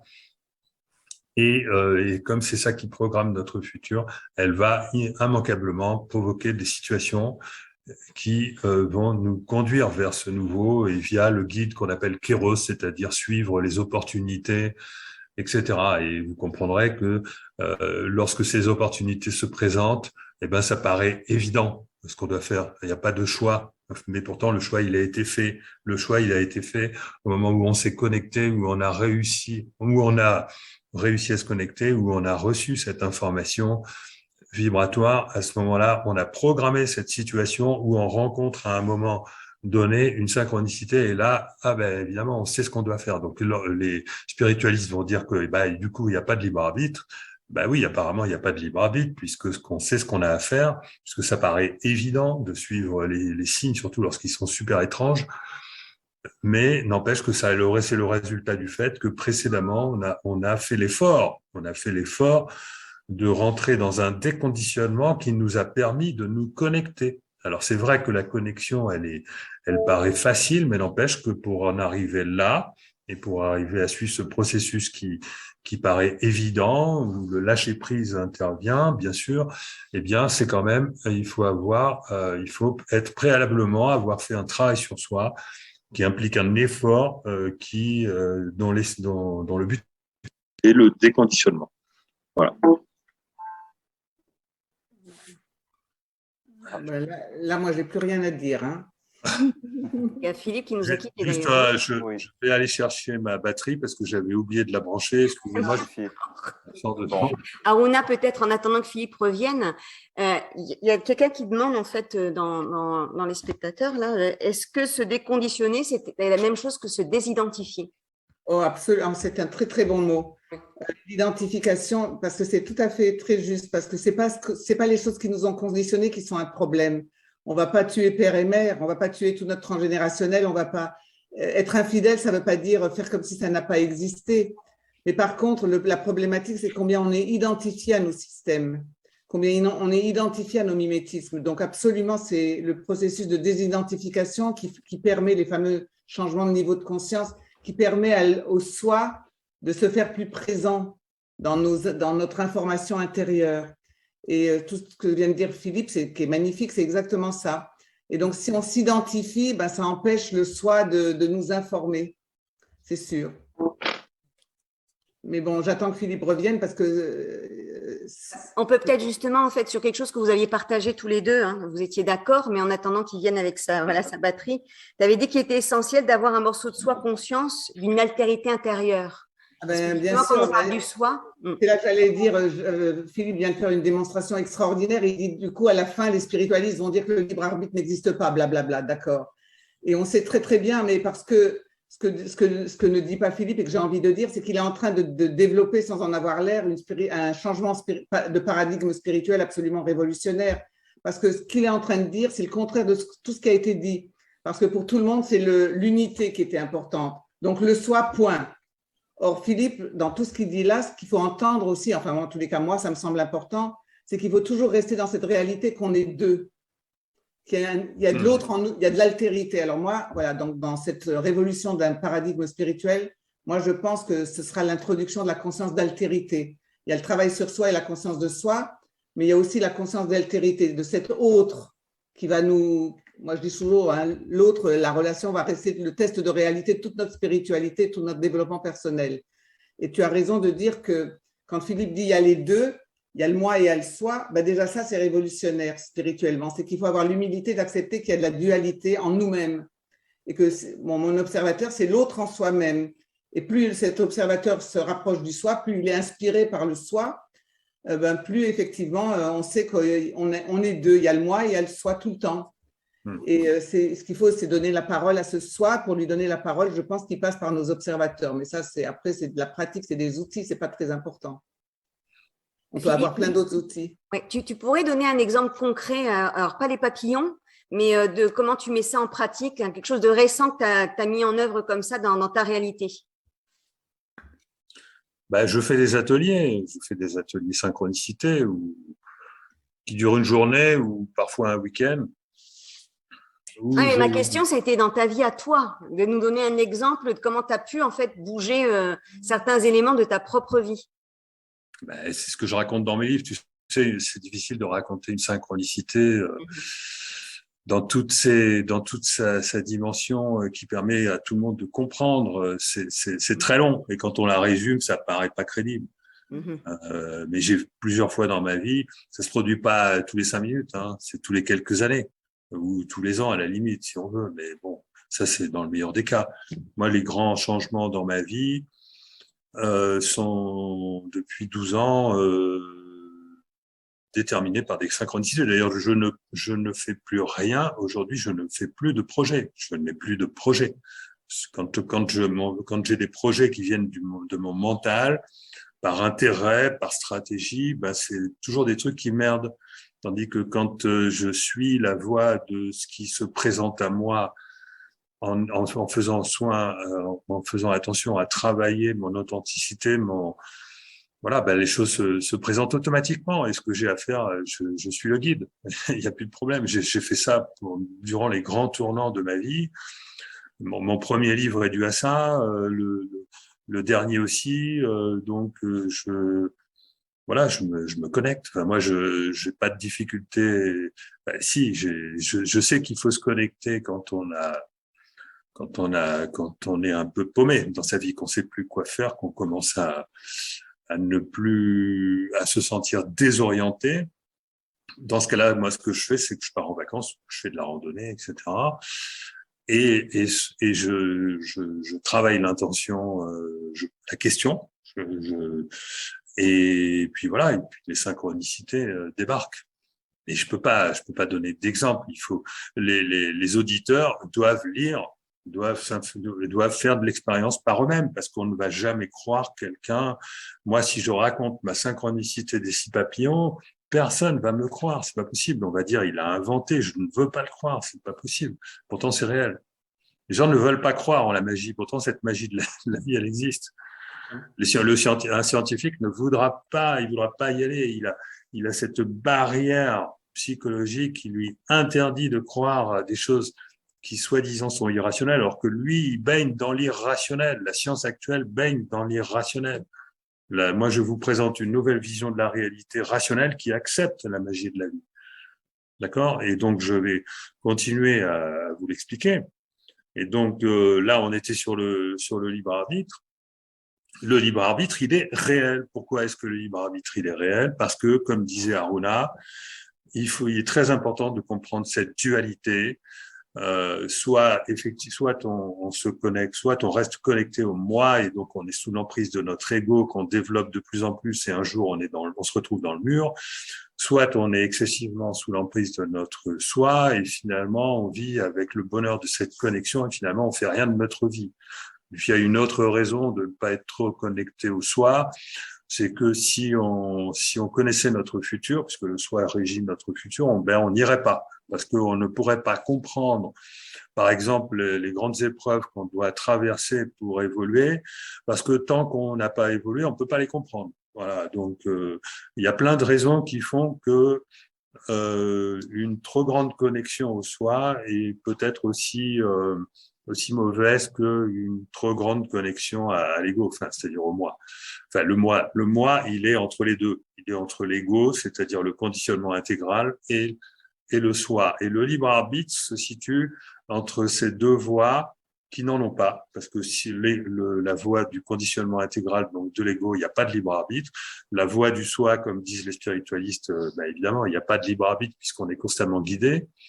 Et la réalité, elle est la réalité de libre arbitre, elle se situe entre les deux. C'est-à-dire se connecter juste bien comme il faut de temps en temps et on n'est pas sûr et rester dans le doute.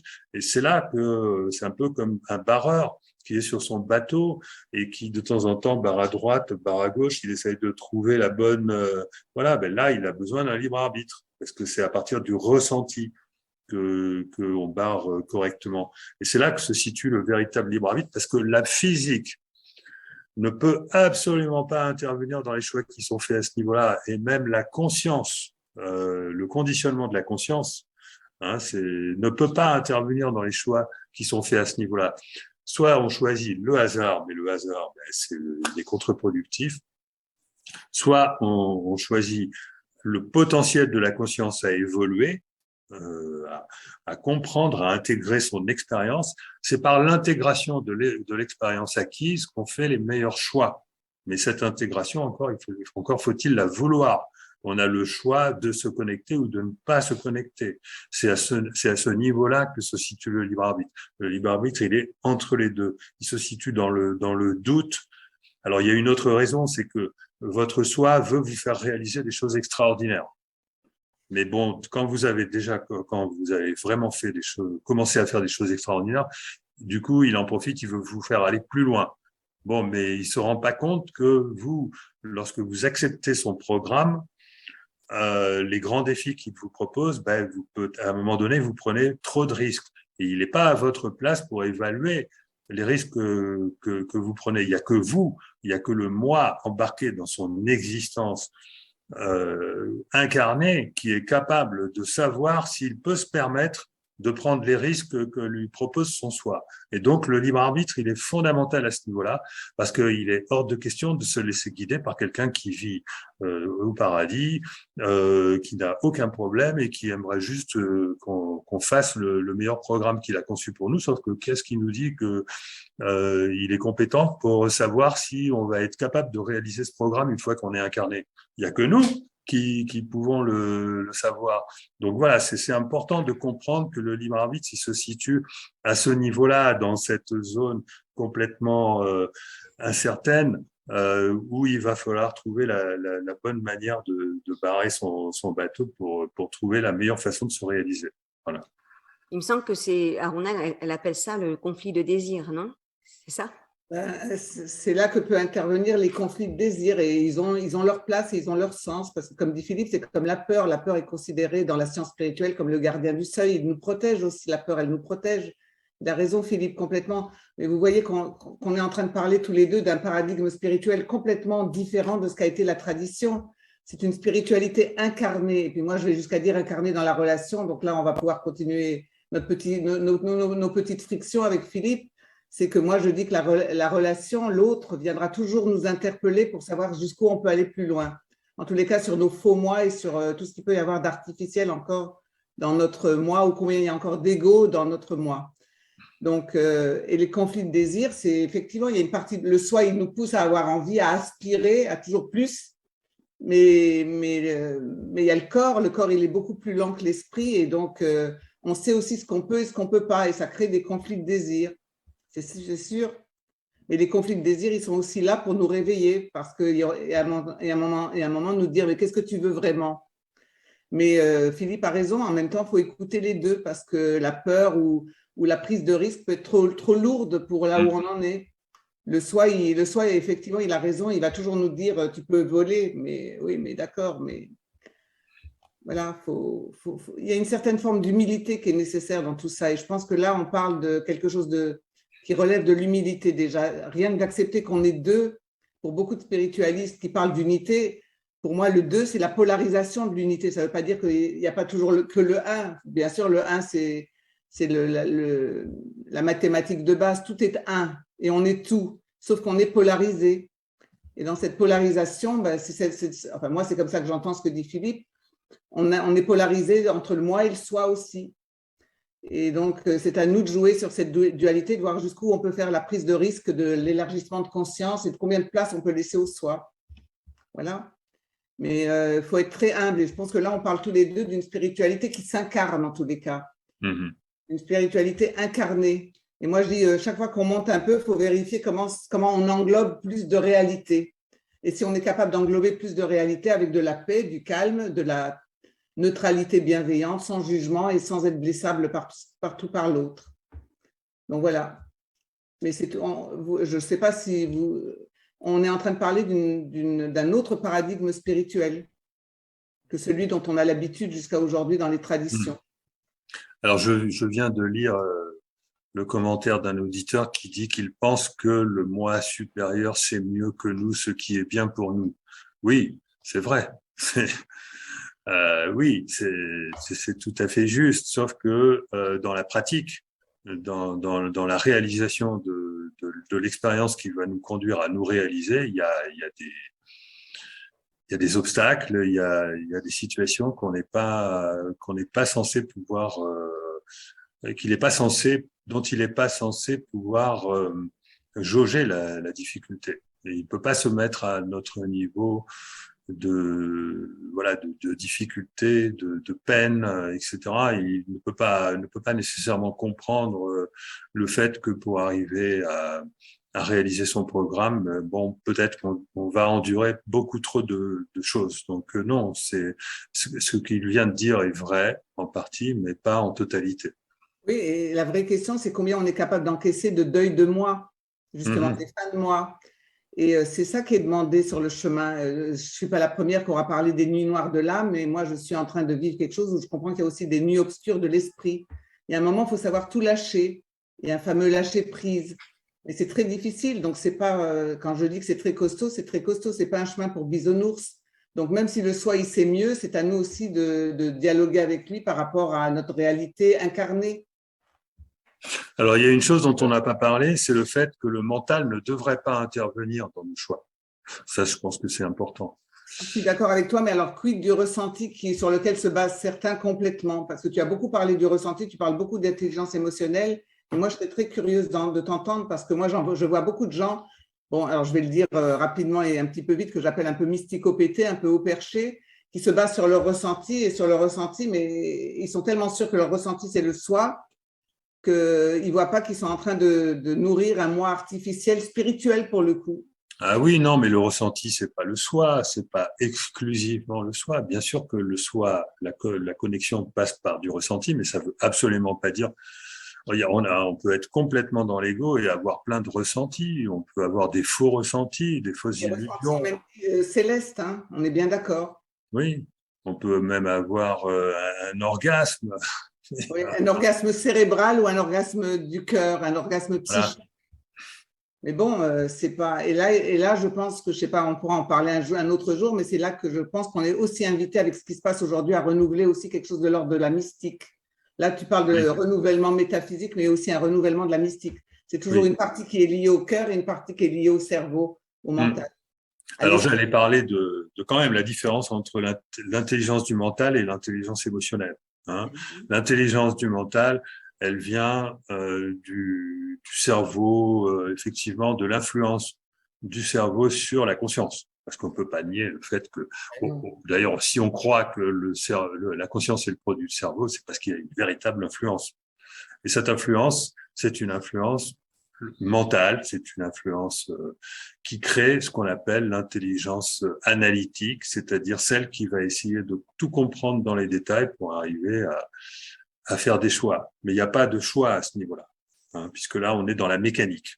Et les scientifiques eux-mêmes, les matérialistes eux-mêmes admettront parfaitement que tous les raisonnements qu'on peut faire, aussi intelligents qu'on soit, même le plus brillant des scientifiques qui raisonnent brillamment, va faire des choix qui ne sont pas des véritables choix. Ce sont des choix sans libre arbitre. Ça vient du fait qu'il a un cerveau qui est bien constitué, qu'il est très intelligent, etc.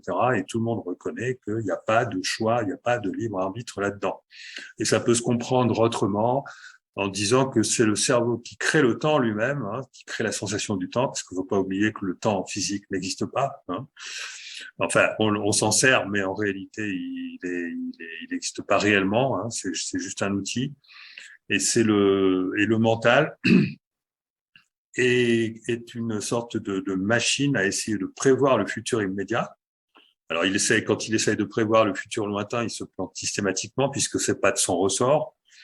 Mais le futur immédiat, c'est bel et bien de son ressort. Et la faute de notre société occidentale, c'est d'avoir voulu généraliser à tout le futur cette propriété du mental qui consiste à avoir une intelligence suffisante pour tout prévoir et donc prendre les bonnes décisions. On voit ce qu'on vit aujourd'hui, hein. D'ailleurs, on voit bien que c'est limité, hein, puisque on voit bien qu'en plus, on voit que c'est limité non seulement parce que ça l'est réellement, parce que quand la situation est trop complexe, elle est fondamentalement limitée, mais en plus parce qu'il y a de la corruption. Donc, vous voyez bien que bon.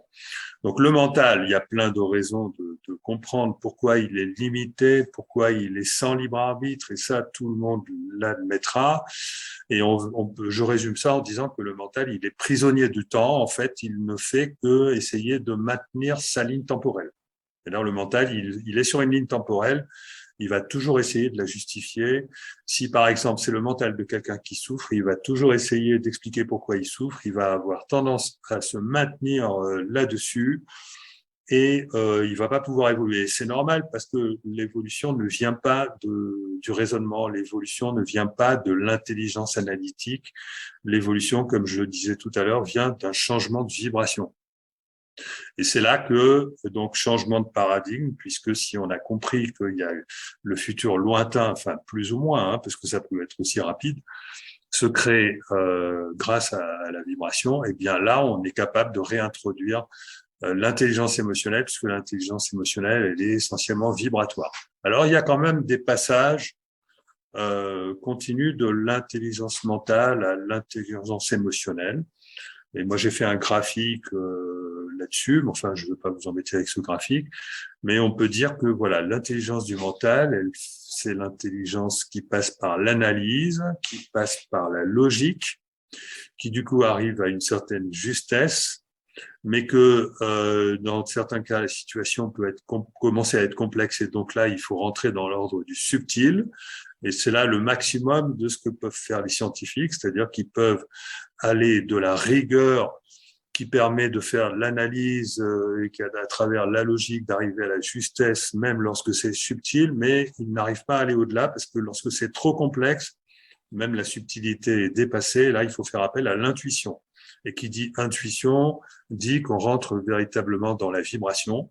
Et surtout, lorsque l'intuition, elle commence à être transcendante, parce qu'il y a deux sortes d'intuitions. Il y a les intuitions qui proviennent de l'expérience qu'on a eue toute sa vie et qui fait qu'on sait quelle est la décision à prendre, alors qu'on n'est pas capable d'expliquer pourquoi. Donc là, ça veut dire que c'est déjà l'inconscient de celui qui a expérimenté énormément de choses qui prend la décision. Et il y a aussi donc l'intuition transcendante, ou là qui fait appel à la connexion dont on vient de parler. Et donc, on va à chaque fois de plus en plus profond, puisque on voit que à travers la subtilité, déjà, on rentre dans les limites de l'intelligence du mental, et que quand on pénètre l'intuition issue de l'expérience, là, on rentre dans l'inconscient. Et puis, quand on va dans l'intuition transcendante, c'est-à-dire la connexion au soi, là, on est carrément dans le subconscient. Et l'intelligence émotionnelle, en fait, elle recouvre tout ça. Elle recouvre toute cette partie qui commence à être d'ordre vibratoire parce que c'est trop complexe pour le cerveau. Et donc, on comprendra aisément que la conscience issue du cerveau, elle est inférieure, et que la conscience qui est au-dessus, c'est une conscience qui est capable de gérer une plus grande complexité d'informations. Et c'est très logique, du coup, d'être capable d'arriver à une plus grande intelligence qui fait appel à la subtilité, l'intuition et la connexion. Voilà. Enfin, et donc, on a complètement oublié que l'intelligence émotionnelle, alors il peut y avoir une intelligence émotionnelle qui n'en est pas une, parce que l'émotion aussi peut nous tirer vers le bas. Donc là, je vous parle plutôt des hautes fréquences émotionnelles. Et encore, il faut relativiser. Mais disons qu'on a complètement oublié que cette intelligence émotionnelle, qui est de type vibratoire, elle est capable de créer notre futur, de déterminer absolument notre futur à long terme. Et elle est absolument essentielle, par exemple, pour gérer la crise Covid, pour savoir exactement ce qu'il faut faire, pour savoir comment garantir un joyeux futur pour l'humanité. Dans la situation actuelle, on sait que c'est l'intelligence émotionnelle qui a le pouvoir. Voilà. Donc, voilà, c'est ce que je voulais dire en passant, mais là, ça ouvrirait voilà. de telles discussions que je ferai très court, mais je dirais que même ce qui m'aurait intéressé quand tu parles des limites de l'intelligence mentale, est-ce qu'on revient pas à nouveau à un mental qui connaît pas l'esprit, tu vois? On parle d'émotionnel. Moi, je dirais qu'on est en train, sans en avoir l'air, tu es en train de poser la question du mariage de l'âme et de l'esprit. Et moi, je pense que si on met pas de l'esprit dans le mental et de l'âme dans l'émotionnel, ben, l'intuition, elle va pas être transcendante, comme tu dis. Oui, tout à fait. Et d'ailleurs, bon, quand j'utilise le mot mental, bon, les spiritualistes anoblissent quand même le mental. Il existe un mental supérieur, mais bon, là, quand on parle de mental supérieur, on fait appel à un mental intuitif. Il y a le mental analytique qui est le mental inférieur, et le mental intuitif qui est le mental supérieur. Donc, Oui, comme dans le mental émotionnel, on peut être dans l'astral inférieur ou on peut être au niveau d'âme. Donc, voilà. il y a les Ouais, émotions d'âme et les émotions astrales, toutes basiques et de fréquences très basses. tout à fait. Donc, il faut faire bien attention quand on parle de ça, de dire qu'on parle bien d'émotionnel relié à l'âme et de mental relié à l'esprit. Sinon, l'intuition, Oui. elle ne sera jamais transcendante. Tout à fait. Et j'en profite pour dire que dans ce que j'appelle le ressenti, le vibratoire, il y a de l'intelligence. C'est juste qu'il y a plus de temps. La véritable différence entre l'intelligence analytique et l'intelligence émotionnelle, c'est que l'intelligence analytique, elle est dans le temps, elle crée même le temps, alors que l'intelligence émotionnelle, elle est hors temps. Si elle est libérée de l'astral, si elle est Elle est libérée, libérée elle est purifiée de l'astral et de l'émotionnel astral. Sinon, elle est non seulement dans le temps, mais elle emmène tout le passé. voilà. Excusez-moi de vous interrompre, on nous demande et le corps là-dedans, l'intelligence du corps. Est-ce qu'il y en a une? Ben oui. Ben, je sais bien, mais je voudrais que vous Il y en a trois. exprimiez. Mais non, mais là, on parle des deux niveaux, du moi et du soi. Effectivement, on oublie le niveau physique où là, c'est plus notre conscience, mais la conscience cellulaire qui intervient. Et il faut pas l'oublier parce qu'effectivement, les informations qui proviennent du soi peuvent passer par le biais, peuvent passer par la conscience organique, la conscience cellulaire. On peut recevoir des informations issues des tripes, comme on dit, lorsqu'on ressent les choses dans ses tripes. Mais là, c'est pareil. Mais là, c'est pareil. Si le mimétisme cellulaire n'a pas été nettoyé énergétiquement, nos tripes, elles vont balader tout le passé avec. Tout à fait. Donc, non, il y a à tous les niveaux, on peut recevoir En réalité, il y a 4 niveaux. Hein. Nous, on est dans les 2 niveaux intermédiaires, le moi et le soi, mais en dessous, il y a le niveau physique, dans lequel il y a de la conscience, et au-dessus, il y a le niveau de l'esprit, que je relie à l'antimatière, dans lequel il y a évidemment de la conscience. On est d'accord. Là, on est tout à fait d'accord.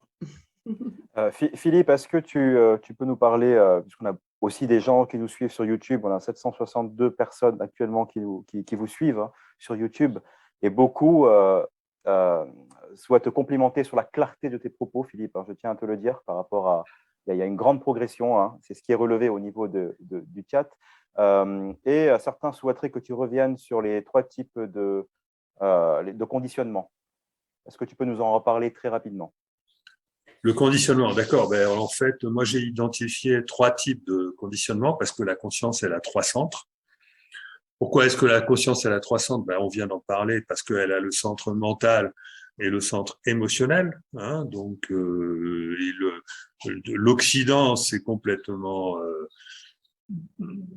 nous a fait une orgie de ce mental, d'ailleurs, hein, qui est en train de nous conduire à notre perte. Et donc on a dévalorisé le centre émotionnel en le reliant à tout ce qui est pervers, aux dérives, à la peur, etc. Et on a toujours oublié que c'était le centre émotionnel qui pouvait au contraire nous relier à plus grand que nous-mêmes. Donc il y a ce centre émotionnel qui est de l'ordre de la vibration qui est liée au temps. Hein, mais paradoxalement, c'est ce qui va nous conduire hors du temps, et le centre mental qui est relié à l'espace parce que le mental est le grand classifieur, et pour classifier, on a besoin d'espace. Et la conscience, elle est faite d'espace et de temps. D'ailleurs, c'est la conscience elle-même qui reconstruit l'espace et le temps, hein, nos perceptions d'espace et de temps à partir d'une réalité d'information. Et cette reconstruction, elle est holographique. Et donc, du coup, alors pourquoi la conscience aurait 3 centres? Parce que il y a la conscience, elle a la partie consciente, c'est-à-dire le sommet de l'iceberg, celui qui est prisonnier du temps, celui qui crée le temps même, et la partie inférieure, dont notre inconscient ou notre subconscient, enfin tout ce dont on n'est pas conscient. Et donc à partir de là, on peut dissocier trois fonctionnalités de la conscience. La fonctionnalité qui est liée au temps présent et qui est parfaitement conscience et qui est liée à l'ego. Donc ça, c'est ce que j'appelle le centre énergétique, parce que c'est le centre, c'est la plus grande amplitude de la conscience, c'est ce dont on est conscient et qui contient à la fois du mental et de l'émotionnel, hein, parce que notre conscience du temps présent, elle contient à la fois du mental et de l'émotionnel, mais c'est conscient. Et puis le centre mental qui, lui, correspond uniquement au mental, mais à la fois inconscient et conscient, et le centre émotionnel qui correspond uniquement à l'émotionnel, mais à la fois inconscient et conscient. Alors, ces 3 centres, on va dire que ce sont des centres indépendants qui reflètent les 3 dimensions indépendantes de la conscience dont j'ai parlé tout à l'heure, hein, les 3 structures vibratoires de ce fameux océan quantique de l'espace. Donc, il y a 3 degrés de liberté. C'est bien de faire appel à 3 centres indépendants pour les décrire. Et donc, et à ce moment-là, il y a 3 sources de conditionnement, évidemment, parce que le conditionnement, je parle de conditionnement non physique, hein, conditionnement de la conscience. Donc, il y a le conditionnement mental, le conditionnement énergétique et le conditionnement émotionnel. Le conditionnement mental, on en sort en lâchant prise, ce qui demande, alors évidemment, si on est entraîné au lâcher prise, on peut lâcher prise très facilement. Mais si on n'est pas entraîné au lâcher prise, si on n'a jamais lâché prise, on va devoir rentrer dans un effort, dans un apprentissage pour finalement apprendre à lâcher prise. Mais qui est quelque chose qui devrait pouvoir être naturel. Et comme d'ailleurs Harouna le disait, le fait de pouvoir s'observer, c'est une des clés du lâcher prise. Ensuite, il y a donc le centre émotionnel.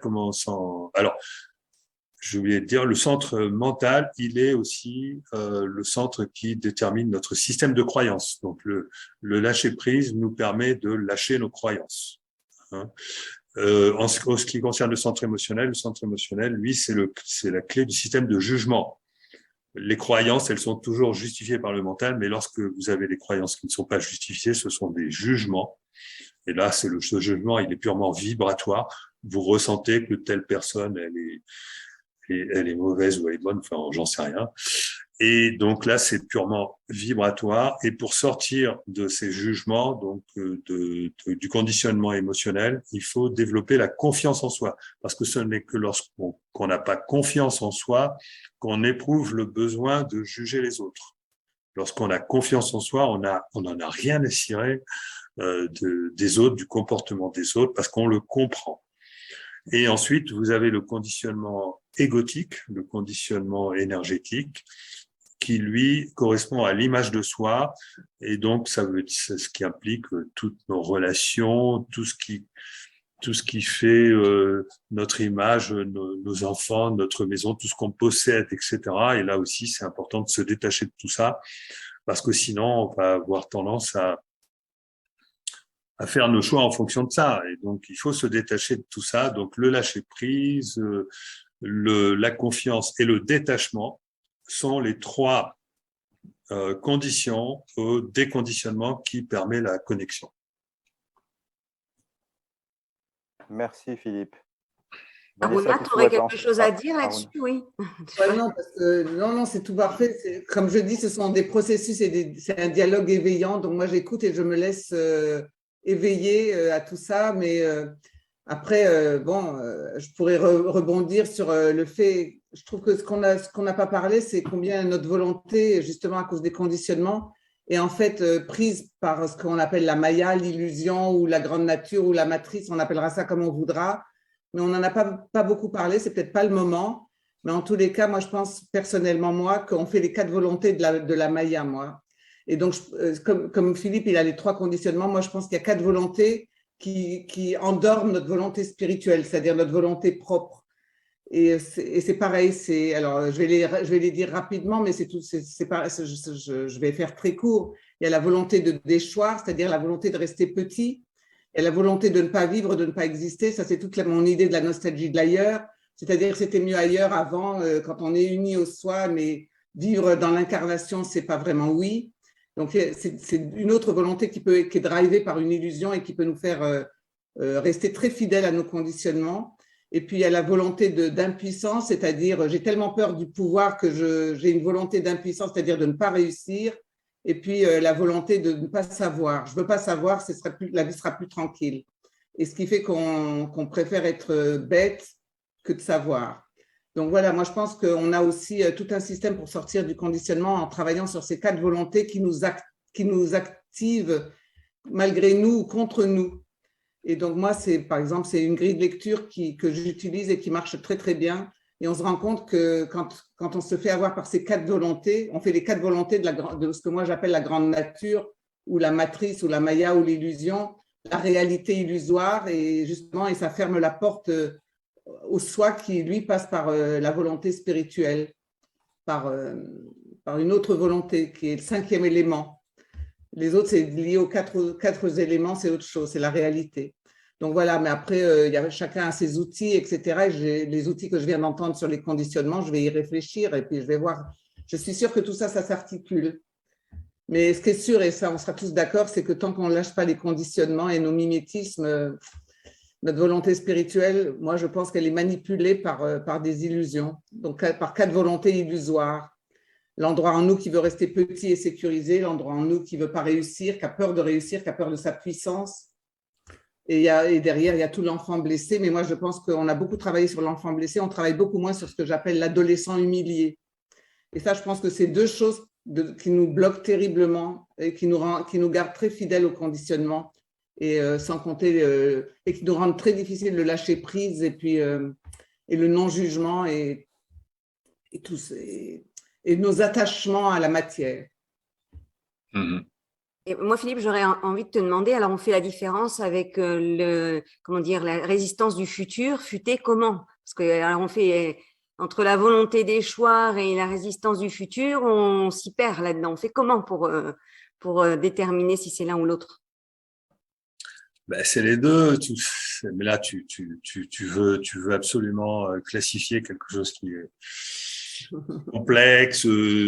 Donc, dans un but pédagogique, est-il intéressant de faire cette différence? Voilà la question que je me pose. Mais il est évident que la résistance du futur, c'est quoi? C'est quoi la résistance du futur? C'est que il y a des situations où bon, c'est trop tard pour finalement agir ou se recentrer. Enfin, c'est jamais trop tard. Mais enfin bon, ça peut quand même être trop tard pour agir agir ou ressentir de manière à éviter un certain avenir. Donc c'est là que la résistance du futur intervient. Est-ce que tu serais d'accord, mais ça on pourra en parler une autre fois, de regarder si cette résistance du futur elle n'est pas liée à une de ces 4 volontés chez les gens.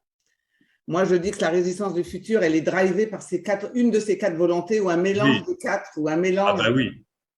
Oui, parce que d'ailleurs, je disais tout à l'heure que le mental, il est spécialiste. Il est le spécialiste pour nous maintenir sur notre ancien futur. Enfin, tout à fait. On peut même plus parler d'ancien futur puisque c'est notre futur actuel, lui, il ne veut pas en sortir. Absolument. C'est Chronos. Absolument. Et moi, je pense que c'est une très bonne clé de regarder quelle est la volonté parmi ces 4 qui est en action, et quelquefois, c'est un mélange de 2 ou de 3 ou même des 4.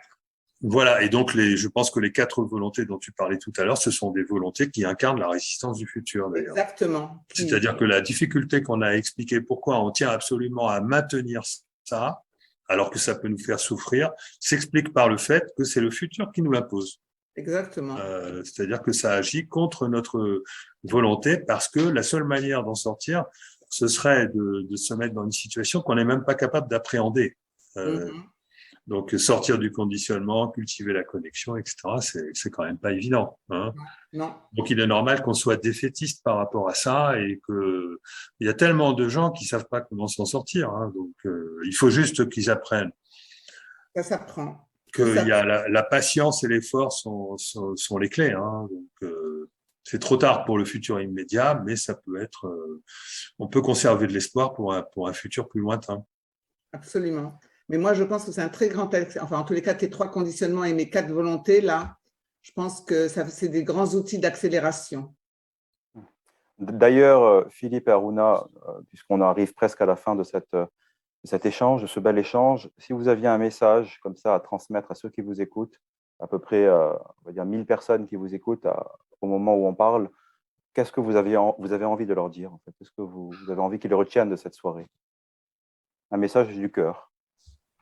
Tu vois, moi, je dirais juste qu'il faut beaucoup de courage. Il y a quelqu'un, je vois, qui écrit courage et humilité. Bon, humilité, on en a parlé, mais il faut beaucoup de courage et c'est la même étymologie que le mot cœur. Il faut avoir du cœur à l'ouvrage.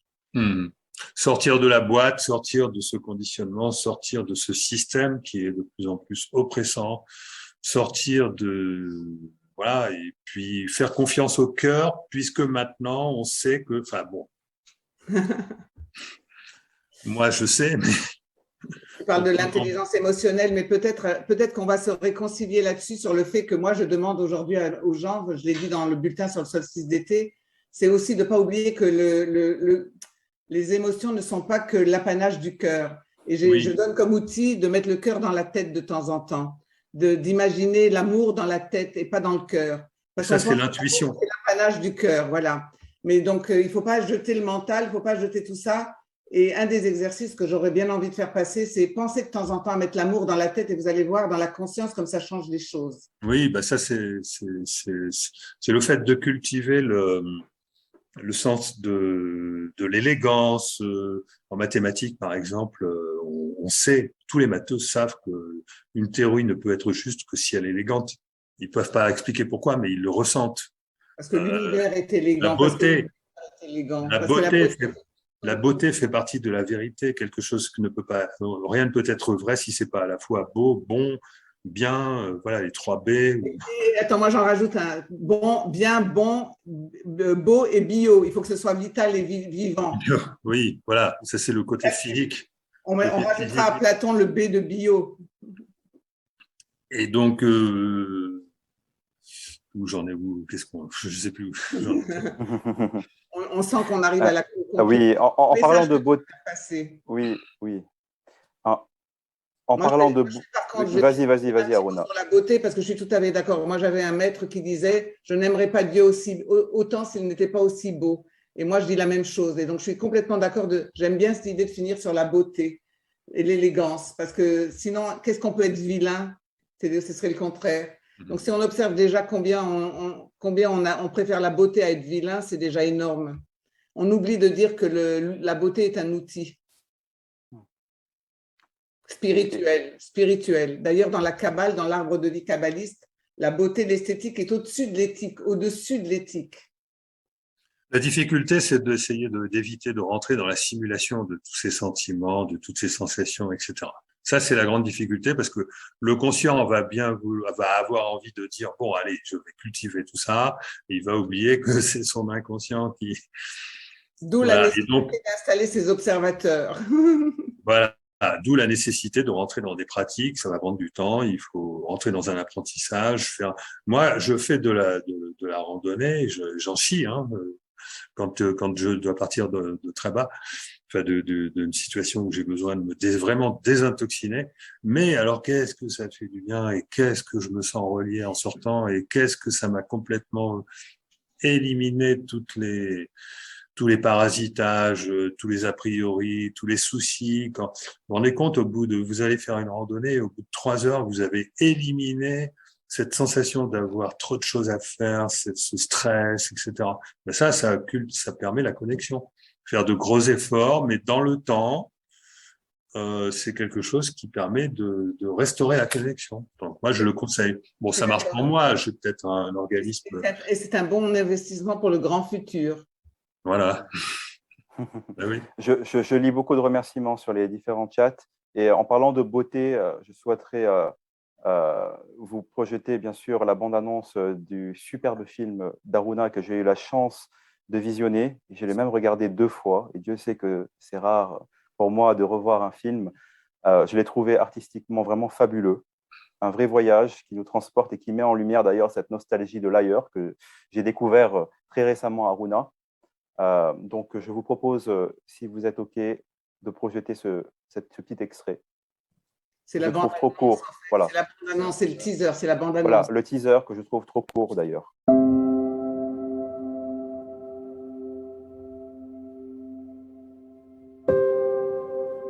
Je viens te prévenir pour l'ange qui est descendu sur terre. Sache qu'il va revenir bientôt. Sois indulgent.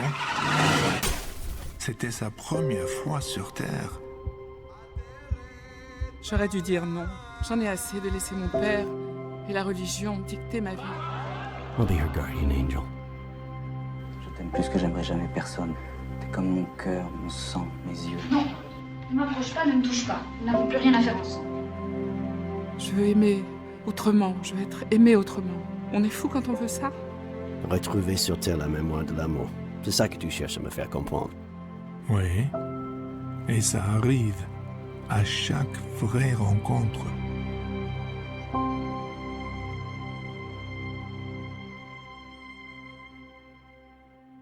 Un grand merci Najib quand même. Et sachez qu'il y a moyen d'avoir des projections tests et que donc, pas ce week-end, mais le week-end d'après, c'est un week-end où vous allez pouvoir regarder le film. Mais pour ça, il faut que vous alliez sur La nostalgie d'ailleurs, le film, pour comprendre comment il faut faire. Tout est expliqué. Mais Najib, ça me touche énormément ce que tu dis. Et on n'a pas beaucoup parlé d'amour, Philippe. Il faudra peut-être qu'on y revienne. On a trop parlé d'amour dans la préparation de cette interview, de cet échange, pardon. Ce n'est pas une interview, c'est une discussion. Et je pense qu'on a, on a tellement évoqué le sujet avant, on s'est vu 2 fois. Et donc, peut-être qu'on consacrera, si vous êtes d'accord, une prochaine émission à la l'amour et la relation humaine, voilà. en soi incarné. Qu'est-ce que ça donnerait?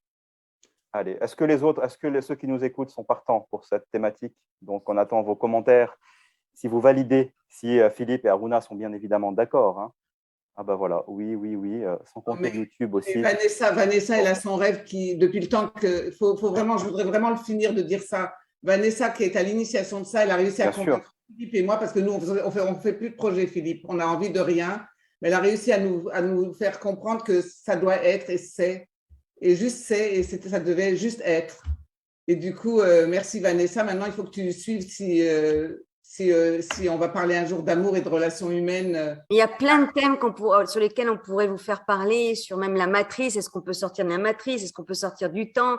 Quelle est la nature de l'information? Enfin, on pourrait en fait en avoir des heures de discussion qui enrichiraient tout le monde, en fait.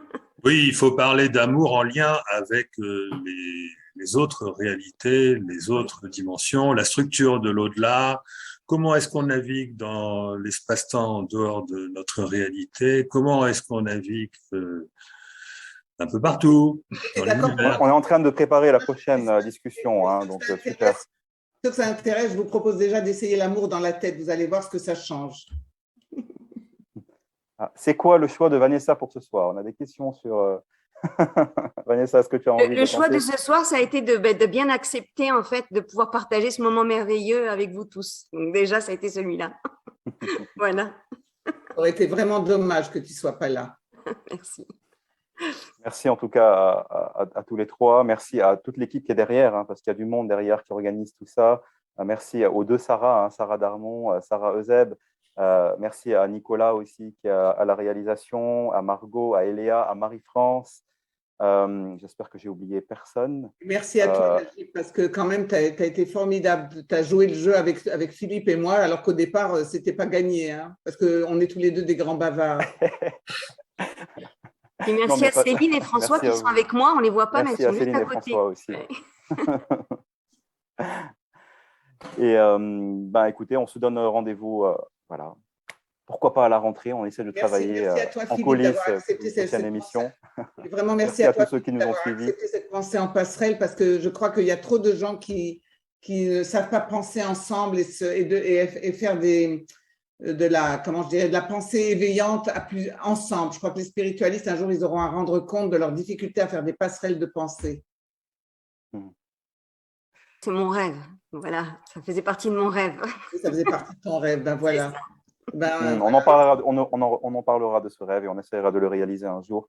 C'est voilà, ce fameux rêve. C'est étrange d'en parler là devant autant de gens. Oui, non, mais on en parlera. Voilà, mais on en reparlera. Ce rêve nous suit ouais. depuis 2 ans et on essaye de travailler pour ce rêve. Et vous comprendrez un jour, on vous racontera l'histoire. C'est une très, très longue histoire qui nous fait tous travailler énormément. Bon, merci. N'hésitez pas à vous rendre sur le site vertical-project.com pour voir les prochains événements. Et puis à Lyon aussi, en septembre, on a Antoine Sénang qui vient, le neurologue, qui va nous parler justement du pouvoir de l'esprit et notamment des guérisons miraculeuses. Voilà, une thématique passionnante qui se déroulera sur Lyon. Donc n'hésitez pas à vous inscrire. Voilà, merci encore à tous et n'oubliez pas de contribuer au film d'Aruna. Je tiens à ce que ce film voit le jour et qu'on continue. Voilà, ça je tiens à le rappeler, c'est la priorité même, hein, j'ai envie de dire. Voilà.